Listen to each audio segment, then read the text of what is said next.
Hello everyone, इस video में हम लोग एनसीईआरटी पेपर के मैक्सिमम 20 क्वेश्चंस करने वाले हैं। वैसे इसमें बहुत सारे क्वेश्चंस हैं, लेकिन इस वीडियो में मैं 20 क्वेश्चंस ले रही हूँ जो कि बहुत इंपॉर्टेंट है। इस बार नीट का जो पेपर आएगा वो इतना आसान नहीं आने वाला, तो अच्छे से प्रिपरेशन कर लो आप लोग। ये क्वेश्चंस नोमेश सर के हैं, वो एनसीईआरटी पेपर क्वेश्चंस करा रहे हैं चैप्टर खत्म होने के बाद में, तो वही वही सारे क्वेश्चंस हैं।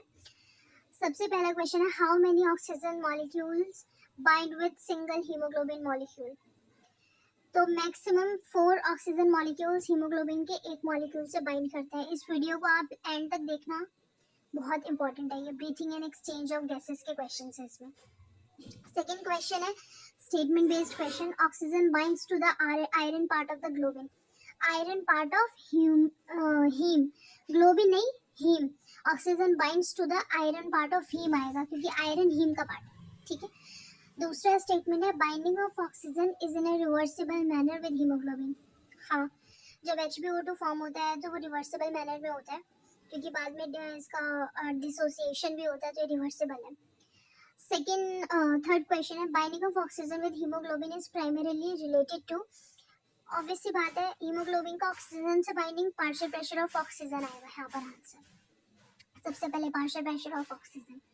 A graph between PO2 and percentage saturation concentration of hemoglobin with oxygen is called as, ये एनसीईआरटी में ग्राफ दिया हुआ है, इसे ऑक्सीजन डिसोसिएशन कर्व बोलते हैं, जो कि एक सिग्मोइडल कर्व होता है। ठीक। Which factor affect the dissociation of oxygen from haemoglobin. मतलब हीमोग्लोबिन का ऑक्सीजन से डिसोसिएशन कौन कौन से फैक्टर अफेक्ट करते हैं।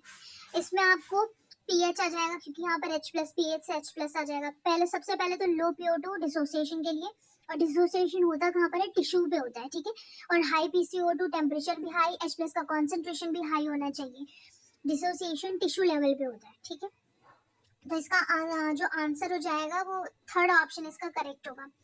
यहाँ पर जो थर्ड ऑप्शन है, पीएच, PO2, PCO2, टेम्परेचर, ये एसोसिएशन हमेशा एल्वियोलाई पे होगा, क्योंकि वहाँ पर ऑक्सीजन ज्यादा होता है, तो ऑक्सीजन का एसोसिएशन एल्वियोलाई पे होगा। ऑक्सीजन कितना होता है, PO2 होता है 104। ठीक। Which factor cause HbO2 dissociation and where. ये देखो वही आंसर, वही क्वेश्चन आ गया। HbO2 डिसोसिएशन मतलब HbO2 अलग होना, ये टिश्यू पर होता है जब टेम्परेचर बहुत ज्यादा हाई होता है। Identify the wrong statement with reference to transport of oxygen, ये 2020 का क्वेश्चन है। Identify the wrong statement with reference to transport of oxygen, 2020 का क्वेश्चन है। ऑक्सीजन का ट्रांसपोर्ट कैसे होगा। सबसे पहले तो आप PPU, partial pressure of carbon dioxide can interfere with oxygen binding with haemoglobin. हाँ, बिल्कुल सही है। यहाँ पर रॉन्ग पूछा हुआ, higher H+ concentration in alveoli favours the formation of oxy haemoglobin. नहीं, एल्वियोलाई के अंदर ज्यादा H+ नहीं होता, वो टिश्यू पे होता है, क्योंकि टिश्यू पे कार्बन डाइऑक्साइड ज्यादा होता है, तो वहीं पर H+ का कंसंट्रेशन भी ज्यादा होता है। ठीक है। एल्वियोलाई पे कम होगा, तो रॉन्ग स्टेटमेंट पूछा, तो सेकंड ही इसका रॉन्ग हो जाएगा। Low PO2, low PCO2 in alveoli favours the formation of oxy haemoglobin, बिल्कुल करेक्ट है। Binding of oxygen with haemoglobin कहा गया, is mainly related to partial pressure of oxygen, ये भी सही है। क्वेश्चन है, under normal physiological conditions in human being every 100 ml of oxygenated blood can deliver. 100 ml oxygenated blood जो होता है वो 5 ml ऑफ O2 डिलीवर करता है टिश्यू को नॉर्मल कंडीशन पे। ठीक है। In oxygen dissociation curve P50 value is nearly, जब पार्शियल प्रेशर ऑक्सीजन का 26 mmHg होगा तो वो P50 वैल्यू होती है। ठीक, तो फर्स्ट आ जाएगा। Oxygen dissociation curve is sigmoidal, या बिल्कुल करेक्ट है ये। लो PCO2 favours haemoglobin oxygen association, ये भी सही है, बिल्कुल सही है, दोनों स्टेटमेंट करेक्ट है। अब ऐसा इसलिए होता है क्योंकि एनसीईआरटी में भी दिया हुआ है, जब PCO2 लो होगा तभी तो एसोसिएशन होगा ना ऑक्सीजन से। क्वेश्चन नंबर 76 में, CO2 binds to which part of haemoglobin. Haemoglobin के कौन से पार्ट से CO2 बाइंड करता है। सबसे पहली बात, CO2 ग्लोबिन पार्ट से बाइंड करता है। ग्लोबिन कौन सा, अमाइनो एसिड वाला, अमाइनो ग्रुप होता है ग्लोबिन। ठीक। Reduction in pH of blood will, pH अगर कम हो जाएगा ब्लड का तो H+ बढ़ जाएगा, एसिडिटी बढ़ जाएगी ऐसे, और डिक्रीज हो जाएगा affinity of haemoglobin with oxygen, क्योंकि H+ ज्यादा होगा तो ऑक्सीजन डिसोसिएशन होगा, एसोसिएशन नहीं होगा। एफिनिटी मतलब जुड़ना होता है। और ये जो अमाइनो ग्रुप वाला है इसका मैं बता दूं आपको, ग्लोबिन किसका पार्ट होता है, प्रोटीन का पार्ट होता है। और प्रोटीन किससे बने होते हैं, अमाइनो एसिड से बने हुए होते हैं। कार्बोमाइनो, बनता है, कार्बोमाइनो हीमोग्लोबिन बनता है। क्वेश्चन नंबर 78 है favourable conditions required for the formation of oxy haemoglobin at the alveoli.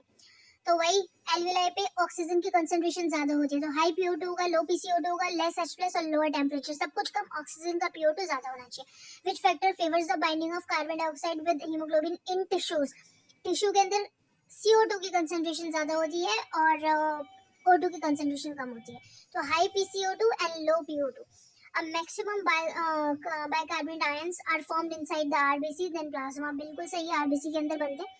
RBC contains minimum amount of carbonic anhydrase, नहीं, आरबीसी के अंदर मैक्सिमम कार्बोनिक एनहाइड्रेज होता है, तभी कार्बन डाइऑक्साइड और वाटर मिलकर कार्बोनिक एसिड बनाते हैं। फिर कार्बोनिक एसिड क्या होता है, फर्दर ब्रेक होता है और बाइकार्बोनेट आयन और H+ रिलीज करता है। Formation of carbonic acid occurs due to high क्या CO2 का कंसंट्रेशन ज्यादा होगा, तभी तो CO2 और वाटर ऐड करेंगे, कार्बोनिक एसिड बनाएंगे एट द टिश्यूज, और टिश्यूज पे CO2 ज्यादा होता है।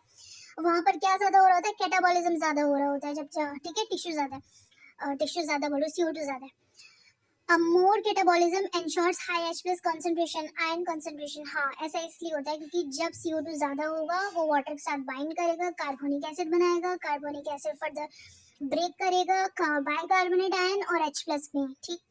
Catabolism leads to formation of CO2 which further reacts with water inside RBC। Catabolism क्या करता है, फॉर्मेशन ऑफ CO2। हाँ बिल्कुल सही है, बिल्कुल दोनों स्टेटमेंट इसके करेक्ट है, जो मैंने अभी बताया वही हो रहा है, ठीक। और करेक्ट एक्सप्लेनेशन भी है इसका, क्योंकि assertion रीजन का क्वेश्चन है। स्टेटमेंट बोल दिया मैंने, लेकिन ये assertion रीजन का क्वेश्चन था। अब है statement based question. CO2 trapped as bicarbonate at the tissues and transported to the alveoli is released as CO2। हाँ, ऐसा इसलिए होता है, यहाँ पे इसका पूरा रिएक्शन इस तरह से होता है, CO2 और वाटर बाइंड करके क्या बनाते हैं, कार्बोनिक एसिड बनाते हैं। कार्बोनिक एसिड क्या करेगा, फर्दर बाइकार्बोनेट और H+ में ब्रेक कर जाएगा, और जब वो एल्वियोलाई पे जाता है तो एल्वियोलाई पे ऑक्सीजन कंसंट्रेशन ज्यादा होता है, तो रिएक्शन रिवर्स में होने लग जाती है, इसलिए CO2 के फॉर्म में बाहर निकलता है। Under low CO2 condition concentration reaction by carbonic anhydrase moves in reverse direction. बिल्कुल सही है, यही इसका एक्सप्लेनेशन भी हो जाएगा, लेकिन ये स्टेटमेंट बेस्ड क्वेश्चन है, दोनों स्टेटमेंट सही है। Approximately 70% of CO2 absorbed. हाँ, ये वाला क्वेश्चन मैं बहुत बार करा चुकी हूँ। In blood bye will be transported to the lungs। approximately 70% of CO2 absorbed blood में जो है वो ट्रांसपोर्टेड लंग्स बाइकार्बोनेट के as 1 liter of deoxygenated blood will deliver dash ml of CO2 to the alveoli। 100 ml 4 ml deliver करता है alveoli को, तो 1 litre में 1000 ml होता है, तो 10 टाइम्स हो जाएगा, तो 40 ml डिलीवर